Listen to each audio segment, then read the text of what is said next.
I still remember the knock, not the sound of it, but the silence that followed. My daughter's voice was rushed, clipped. "Just an hour, Dad. I'll be back." 3 children clung to her legs, my grandchildren, their eyes wide, their small hands trembling in mine when she shoved them forward. She didn't kiss them goodbye, didn't even look back, just drove away, taillights shrinking until the night swallowed her whole. An hour became a night became a week, then months, and finally 13 years. At first I told myself she was coming back, that maybe she'd had a breakdown, maybe she was lost somewhere but still searching for a way home. I made excuses for her, because that's what fathers do. They protect their children, even from their own sins. But I wasn't blind. I saw the signs long before that night. The erratic calls, the hollow eyes, the men who came and went, the whispers of debt, of substances, of choices that devoured everything decent in her. Still, I hoped. I hoped until hope itself felt like a knife twisting in my chest. Raising those children wasn't easy. I was old, tired, and alone. My hands ached from work, my back screamed each morning. But when those kids laughed at the dinner table, the pain dulled.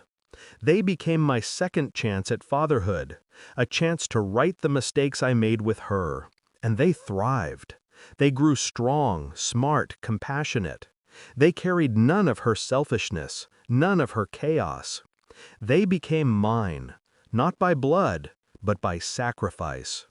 So when she returned 13 years later, with polished shoes, a sharp suit, and a lawyer at her side, I almost laughed.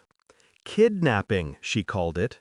That was the word she spat in the judge's chambers, her voice sharp, her smile rehearsed. He stole my children. Her children. I looked at them, now nearly grown, sitting behind me, their faces pale with confusion. They didn't recognize her, not as a mother, not even as a ghost from memory. The lawyer laid out the case. No custody papers, no adoption records, no legal guardianship. To the system, she was still their mother, and I was nothing more than a thief who refused to return stolen goods. She thought she had me, but she didn't know about the envelope. I never trusted her absence.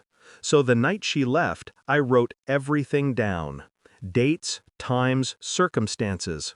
I kept records, every doctor's visit, every school form signed with my trembling hand. And more importantly, I kept the letter. She'd written it herself that night, scrawled in haste, her handwriting sharp and desperate. "Dad, I can't do this. I need you to take care of them. I don't know when or if I'll be back." She signed it, full name, a confession sealed in ink. For 13 years, that envelope sat in my safe, unopened, untouched, waiting. The courtroom was silent when I slid it across the table. The judge lifted his glasses, unfolded the yellowed paper, and read. His eyebrows nodded, his lips pressed thin. Then he looked at her. "Do they know about this?" I answered for her. "Not yet." The color drained from her face. Her lawyer shifted uncomfortably, whispering something urgent in her ear. But it was too late. The paper spoke louder than both of them. My revenge wasn't loud. It wasn't violent. It was quiet, patient. It lived in the years I spent building something unshakable with those children. Trust, love, loyalty. Things she had abandoned. And in that courtroom, the truth crushed her. Not because she lost the case. She lost something far greater. She lost the right to ever call herself their mother again. When the ruling came, granting me permanent custody, she broke.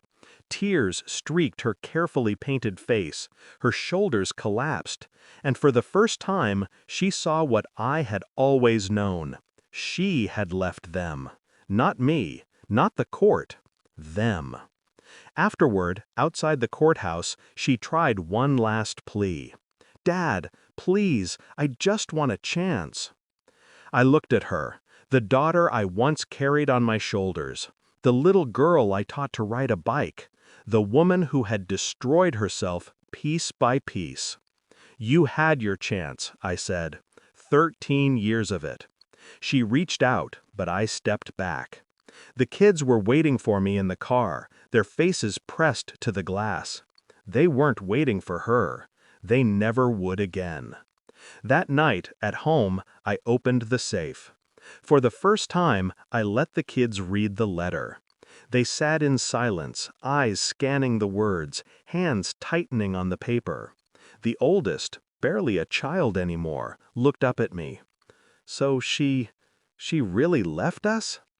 I didn't sugarcoat it. Yes. There were tears, but not despair. Relief. The kind that comes when the shadows finally lift and the truth shines through. People call it revenge. Maybe it was. But for me, it was justice. Justice for 3 children who deserved more than abandonment. Justice for myself, for the years stolen, for the sacrifices made in silence.